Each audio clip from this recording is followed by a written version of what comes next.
আস্তে আস্তে reveal out হচ্ছে তাণ্ডব সিনেমার কাস্টিং, মানে তাণ্ডব সিনেমায় কোন কোন অভিনেতা অভিনেত্রী থাকতে চলেছে। কিছুদিন আগেই আমি তোমাদের বলেছিলাম যে বাংলাদেশের বেশ কিছু জনপ্রিয় অভিনেতা, তার মধ্যে অন্যতম আফজাল হোসেন, তিনি কিন্তু তাণ্ডবে একটি বিশেষ চরিত্রে থাকছে। এছাড়াও সুমন আনোয়ার, তিনিও থাকতে চলেছে। তিনি যদিও বা তুফানে অভিনয় করেছে, আবার তাণ্ডবেও থাকতে চলেছে। শহীদুজ্জামান সেলিম, তোমরা সবাই জানো তিনি বরবাদে ছিল, তুফানে ছিল, আবারও তাণ্ডবেও থাকছে। কিন্তু গতকালকে আরো বেশ কিছু ইনফরমেশন পাওয়া গেছে তাণ্ডব সম্পর্কিত, তাণ্ডবে আর কারা থাকছে।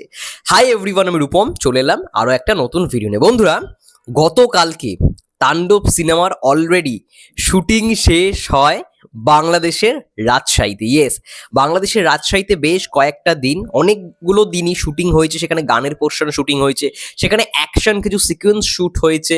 বেশ অনেকটা দিন ধরেই আমরা দেখলাম তাণ্ডব সিনেমার শুট চললো রাজশাহীতে। তো তাহলে কি পুরো সিনেমার শুটিং শেষ?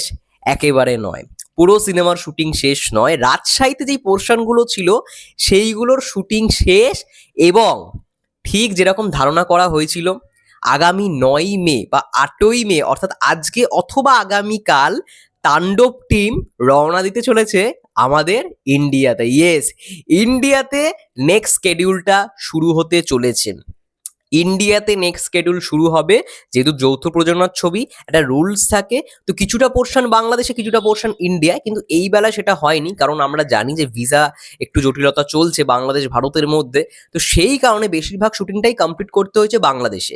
এফডিসিতে কিছুটা কিছুটা হয়েছে, আবার কিছুটা পোর্শন রাজশাহীতে হয়েছে, বেশিরভাগটাই রাজশাহীতেই হয়েছে। এবং রাজশাহী অর্থাৎ বাংলাদেশের যে পোর্শনটা, সেটা অলরেডি র্যাপ আপ হয়ে গেছে, সেটার স্কেডিউলটা শেষ, সেটার শুটিং শেষ। এবং যদি খুব সম্ভাবনা থাকে আজকে অথবা আগামীকালকে কিন্তু তাণ্ডব টিম রওনা দিতে চলেছে আমাদের ইন্ডিয়াতে। কলকাতায় যাই না শ্যুট হবে কিনা, কিন্তু যতদূর শুনেছিলাম যে বোম্বেতে নাকি শ্যুট হবে, যেখানে বরবাদে শুটিং হয়েছিল বোম্বেতে নাকি শুটিং হওয়ার চান্স রয়েছে তাণ্ডবের। অর্থাৎ আজ অথবা আগামীকাল, কিন্তু আজকে যদি রওনা দিয়ে দেয় তাহলে আগামীকাল থেকে শুটিং শুরু হয়ে যাবে। বা এটাও হতে পারে যে আগামীকালই হয়তো রওনা দিল, আমাদের মুম্বাইতে এলো, বা আগামী পরশু দিন থেকে শুটিং শুরু হবে ইন্ডিয়ার পোর্শনটা। তো রাজশাহীর পোর্শনটা কিন্তু অলরেডি শেষ হয়ে গেছে, শুটিং শেষ হয়ে গেছে। আর মাত্র 15% বা 10% শুট বাকি রয়েছে তাণ্ডবে, সেটা শেষ হবে ইন্ডিয়াতে এসে। এবার এটা হচ্ছে একটা সব থেকে বড় আপডেট, তোমাদেরকে জানিয়ে রাখলাম। এবার যে মূল কথাটা, আর কারা কারা থাকতে চলেছে। খুবই জনপ্রিয় একজন অভিনেতার নাম এসছে।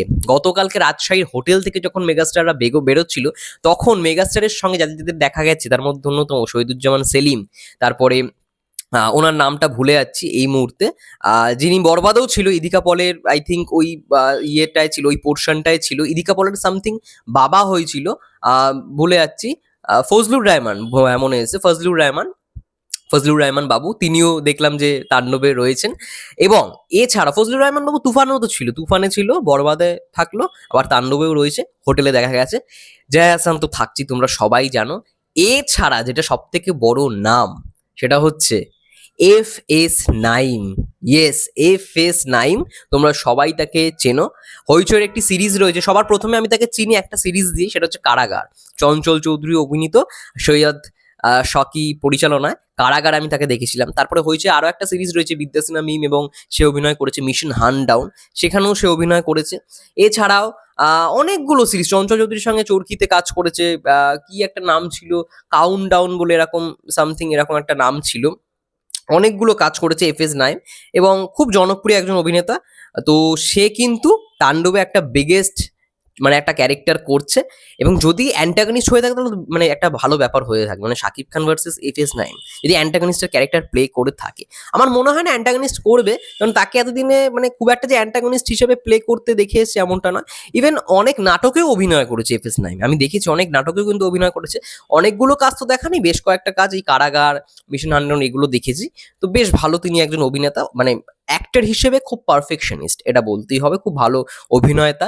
তো তিনি কিন্তু তাণ্ডবে যুক্ত হয়েছেন গতকালকে, যখন রাজশাহীর হোটেল থেকে সবাইকে স্বাগত মানে ওয়েলকাম করা হচ্ছিল। হোটেল থেকে যখন সবাইকে মানে বিদায় জানানো হচ্ছিল হোটেল কর্তৃপক্ষের পক্ষ থেকে, মেগাস্টারকে আমরা দেখতে পারি, FS9কে দেখতে পারি, জয়া হাসানকে দেখতে পারি, ফজলুর রহমান বাবুকে দেখতে পারি। তারপরে আরো অনেকে, ইয়েও ছিল, শহীদুজ্জামান সেলিম স্যারও ছিল। তো এরা আর কি থাকতে চলেছে তাণ্ডব সিনেমার মধ্যে। তো বড় নাম এটাই, আফজাল হোসেন থাকছে, একটা খুব বড় নাম তাণ্ডব সিনেমার মধ্যে। আর এই এফ এস নাইমও থাকতে চলেছে। এবার দেখার বিষয়, ইন্ডিয়ায় তো বরবাদ শুট করতে আসছে, মানে শুটিং খুব শীঘ্রই শুরু হবে। সেখান থেকে মানে ইন্ডিয়া থেকে কারা কারা থাকে, দেখো এই কয়টা নাম যাদের যাদের নাম আমি নিলাম, তারা সবাই কিন্তু বাংলাদেশ থেকে। ইন্ডিয়া থেকে কে, জয়াসানও ইভেন কিন্তু বাংলাদেশ থেকে। ইন্ডিয়া থেকে কারা থাকতে চলেছে এটাই দেখার বিষয়, কারণ ইন্ডিয়াতে তো শুট করতে আসবে। ইন্ডিয়াতে মানে কাউকে না কাউকে নিতেই হবে, ঠিক আছে? মানে রুলস অ্যান্ড রেগুলেশন, যেরকম তুফানে দেখেছো, বরবাদে দেখেছো। তো দেখার বিষয় ইন্ডিয়া থেকে কে থাকে, হয়তো হতেও পারে যে ইন্ডিয়া থেকে ভিলেন থাকতে চলেছে। মেন আর কি যে ভিলেন সে ইন্ডিয়া থেকেই হচ্ছে। দেখার বিষয় সেটা কে। তার জন্য খুব শীঘ্রই তাণ্ডব টিম ইন্ডিয়াতে আসছে। দেখার বিষয় কে হইতে মানে কে হতে পারে, ইন্ডিয়া থেকে কে হতে পারে, এটাই নিয়ে সব থেকে বেশি এক্সাইটেড আমি। দেখা যাক, হোপ ফর দ্য বেস্ট। এবং এফ এস নাইম যুক্ত হলো অবশেষে তাণ্ডব সিনেমায়। খুব ভালো ভালো অভিনেতা রয়েছে, এটা নিয়ে কোনো সন্দেহই নেই। যাই হোক, টিজারের আপডেট খুব শীঘ্রই হয়তো চলে আসবে। টিজার কবে আসবে, যেরকম বলেছি সকালে হয়তো অ্যানাউন্সমেন্ট করবে, বিকেলে টিজার দিয়ে দেবে, এরকম একটি মানে কোনো কিছু হবে। তোমাদের কি মন্তব্য অবশ্যই কমেন্ট করে জানো। ততক্ষণ যদি সবাই ভালো থেকে সুস্থ থেকো, টেক কেয়ার।